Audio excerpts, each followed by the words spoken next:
Hello everybody, welcome back to the channel. It is an amazing day today, so I just decided to go out for a walk. And I just wanted to do a quick update on the channel, so I am very excited about how things are going.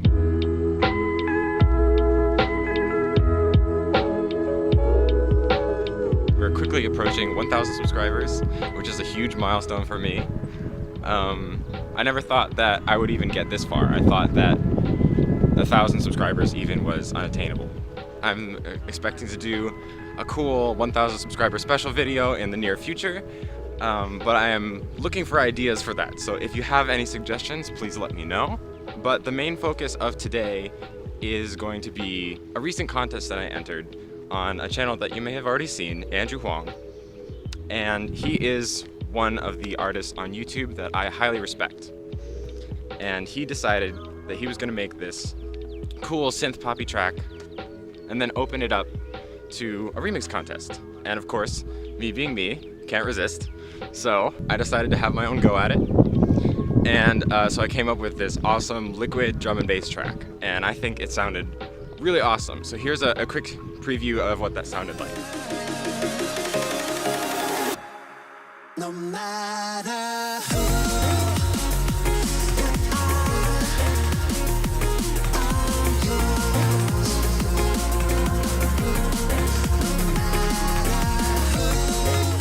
is one of the more difficult pieces actually to work on because of the gravity of the contest. I really love Andrew. No, don't say that. Andrew and also Rob are people that I really look up to, especially when it comes to music content. And in the last kind of contest that I did, that one was focused on Rob's challenge. Hi puppy. Hi. So that's really exciting for me because then I get to work with Andrew, I get to work with Rob. Both of these people have been really influential in my music and my music education. Even just getting my hands on Andrew's vocals was really awesome. I've always wanted to collaborate with Andrew or Rob or any of those guys. So in a way, this is the closest I'm getting. Do we go this way? Let's go this way. Something that I will never really understand is why things sound better when they're pitched down. I've seen a couple artists do this, most notably Steven in some of his recent releases has actually slowed down his entire track, just in the middle of the track, slowed the whole thing down, pitched it all down. And I thought it was a really interesting musical choice and it actually sounded pretty good. I just want to share something that was really interesting to me. So when I finished Andrew's track, I was interested in what kind of other things I could have done after I submitted it and it was too late. So I actually went back into the DAW and I took the whole thing, the whole mastered version, and I pitched it down by half a step. And it actually sounded better. And I couldn't figure out why. Because everything that I know about Ableton's warping is that it doesn't preserve the quality of the sound. It tries to with format shifting, but it doesn't actually preserve every single detail. It's not the same as if you were to individually pitch down all of the sounds by themselves. If you pitch down the whole thing, rather than all the individual parts, you get something different because of Ableton's warping. But for the life of me, I shared this to other people too, I could not figure out why it sounded better. So you've already heard the original track, let's compare the two, let's A/B the two. And then I'll let you have a listen and decide for yourself which one you think is better. No matter who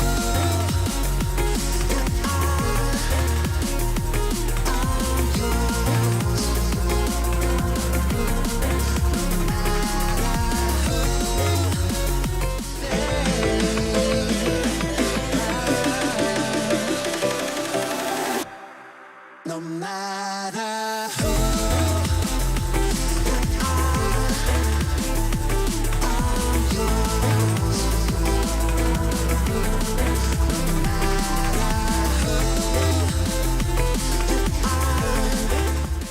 Now, in my opinion, it could just be because I've heard the first version over and over and over and over again, and then my mind gets numb to it, and my mind is already expecting what it's supposed to be.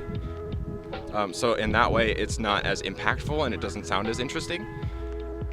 but I actually genuinely think that the semitone down is just better, and I think it's just because Ableton's warping took out some of the harshness that was in the sound. No offense to Andrew or anything, but some of the brightness in the vocals maybe, or the brightness in the way that I mixed it, you know? It brought a little bit more warmth to the mix, and it brought a little bit more, I don't know what to say, maybe character. Somehow it just changed the way that it sounded. And I know if you were going to apply this to any other kind of pop song or any kind of piece of music, technically it should have no difference, right? Because every key is going to have the same relationship between all the notes. So why should it make a difference what key you're in? Every key should sound the same, technically.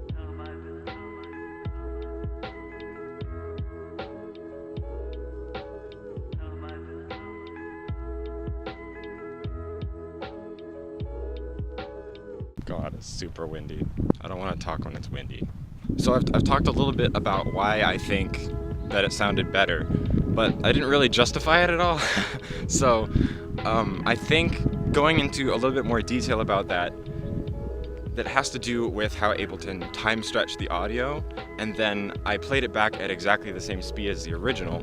And so then when you play it back at the same tempo, you don't actually have all the information that you started with, which is at least my running theory of why I think it sounded better or warmer or anything. And I watched another video that talks about the same kind of thing.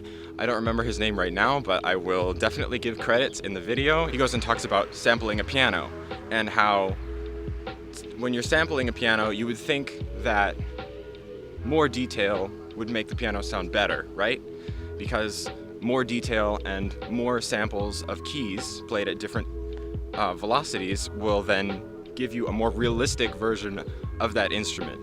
But then in sampling that instrument, he found that pitching down those samples and then playing them back actually resulted in a nicer sounding instrument, even though it wasn't necessarily more realistic.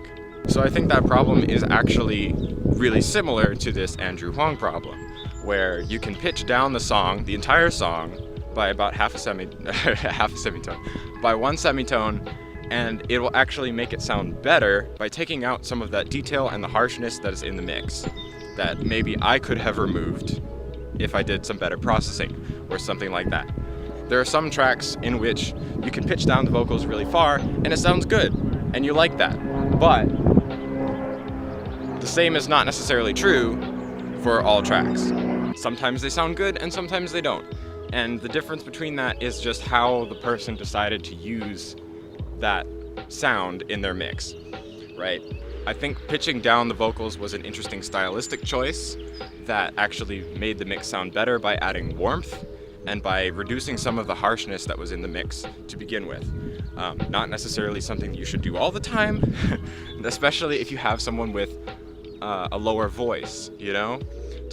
Andrew has a very high tenor voice. He can sing very high, but he doesn't have the low fundamentals, for instance, that I do. I'm sure if I pitched down...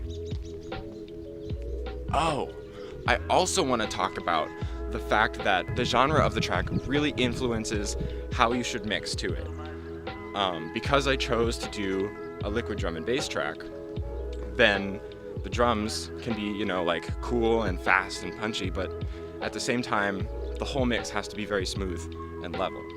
So nothing can really stick out too much. And I think that's maybe what was wrong in the mix. It was the vocals that were too harsh, and they were, still sounds like I'm bashing Andrew, I promise I'm not. But there was some harshness in the high end that I was able to tame by pitching down the entire track. Because pitching down just the vocals and all of the other elements individually would not have the same effect.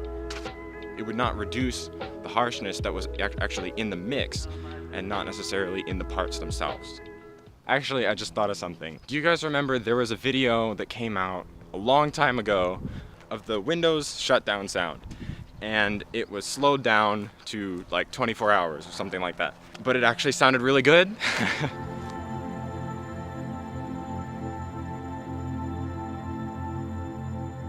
Why would that sound good?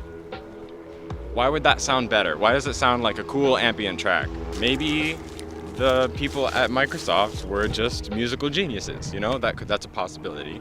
But I think there is just inherently something about slowing down music or pitching down music that mellows it out, makes it more chill, you know? As opposed to some really hardcore dubstep-y type of things. They're really focused on maintaining the high end of the energy. Whereas with these tracks that maybe you slow down or you pitch down, it reduces that excitement. No, I wouldn't say it reduces the excitement. It just makes you focus on the sound a little bit more, maybe. I don't know. Maybe with these songs that you slow down or you pitch down, it makes you focus on the harmonies, perhaps. Maybe because you have more time to listen to the harmonies, or it just mellows it out because like in my case, it just reduced the harshness of the upper end. Or maybe there's something about the distortion and the saturation that comes with pitching something down that adds warmth to the mix or something. I don't know. I just thought that this was a really interesting phenomena that I wanted to share with you guys. So I'm actually interested in what you guys think. Like, what songs do you think would sound better pitched down? What songs do sound better pitched down? I'll leave a link in the description actually for the process that the person used to slow down Windows by 800% or whatever, something crazy like that. If you post videos of them, let me hear them. I'd be so interested in hearing what you guys have to say. So that's all for this time. I'll see you in the next video. Bye-bye.